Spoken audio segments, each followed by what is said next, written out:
Oke, Mbak Nia datang ke sini sendiri atau ada yang nganterin? Sendiri. Oh sendiri. Oke.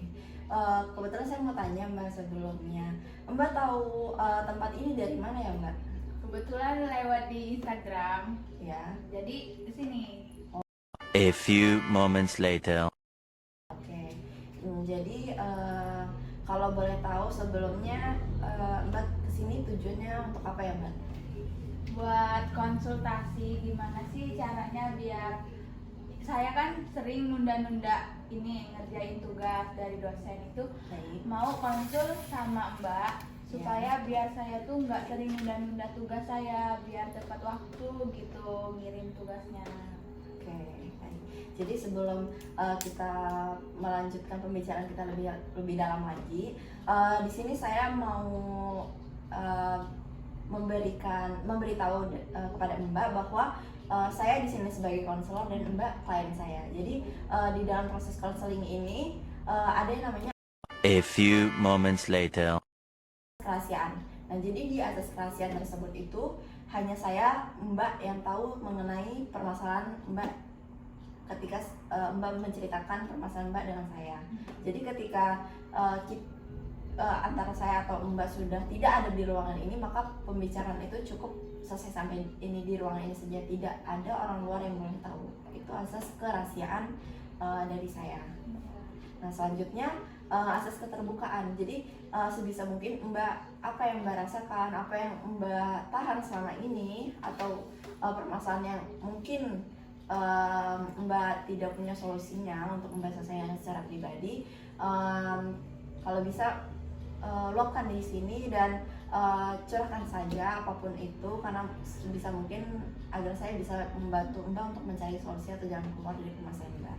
Nah, jadi saya ingin bertanya lagi untuk yang terakhir, untuk kontrak waktu. Jadi Mbak untuk melakukan sesi konseling ini apakah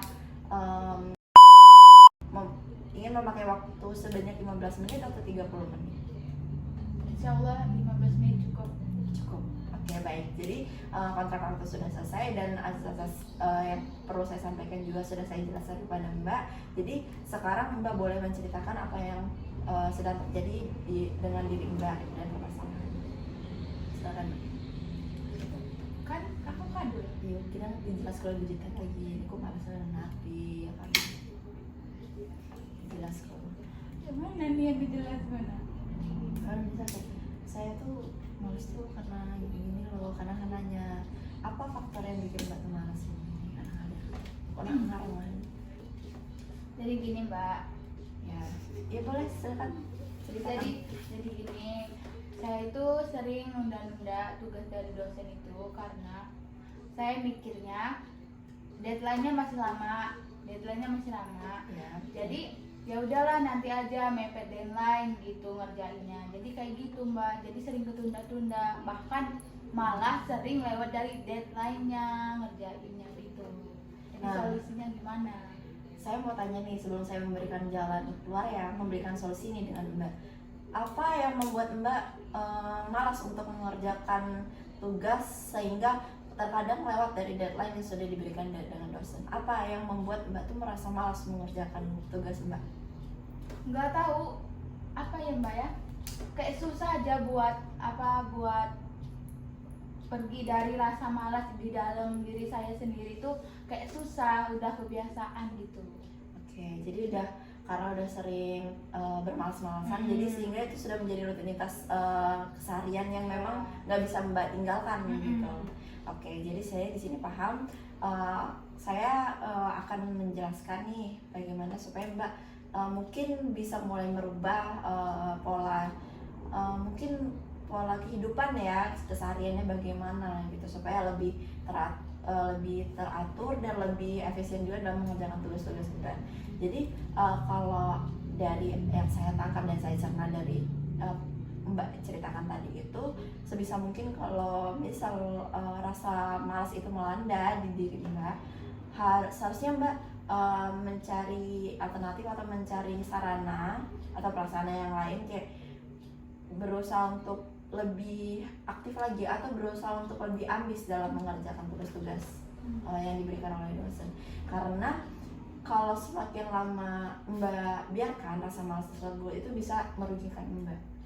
Contohnya kayak kalau semakin sering Mbak lalai dalam mengerjakan tugas, sering seperti tidak mengumpulkan tugas tepat waktu, itu kan nanti berakibat fatal ke buat waktu ke depannya. Takut atau Mbak lulus tidak tepat waktu, atau bahkan mungkin Mbak bisa mengulang mata kuliah yang seharusnya Mbak tuh nggak ulang lagi. Jadi saya mau tanya, apakah dari diri Mbak punya solusi atau punya cara tersendiri untuk menghilangkan rasa malas itu? Nah, kalau itu saya belum bisa merubah diri saya buat jauh dari rasa malas itu. Jadi gimana ini Mbak biar saya bisa merubahnya? Jadi Mbak belum punya solusi dari, maksudnya belum punya niatan untuk merubah dengan sendirinya tanpa konsultasi dengan saya ataupun konselor atau psikolog gitu. Belum. Oke, jadi ini untuk caranya supaya nanti Mbak kedepannya tidak mengulangi hal seperti ini, coba ubah mindset Mbak, coba ubah pikiran Mbak. Kalau misal Mbak sekarang bermalas-malasan, apa efek kedepannya?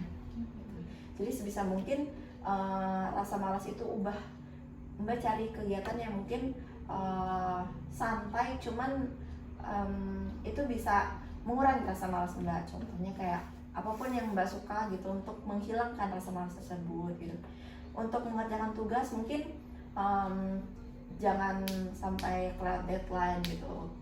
Mungkin kebanyakan orang mungkin bisa mengerjakan mepet deadline gitu kan. Ada beberapa orang yang mengerjakan hamin berapa jam terus tugas dikumpulkan gitu.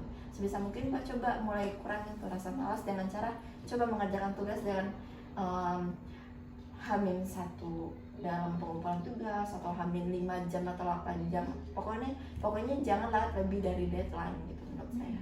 Jadi sebisa mungkin jangan sampai hal itu terulang-ulang lagi. Sebisa mungkin Mbak cegah dan ubah rasa malas itu menjadi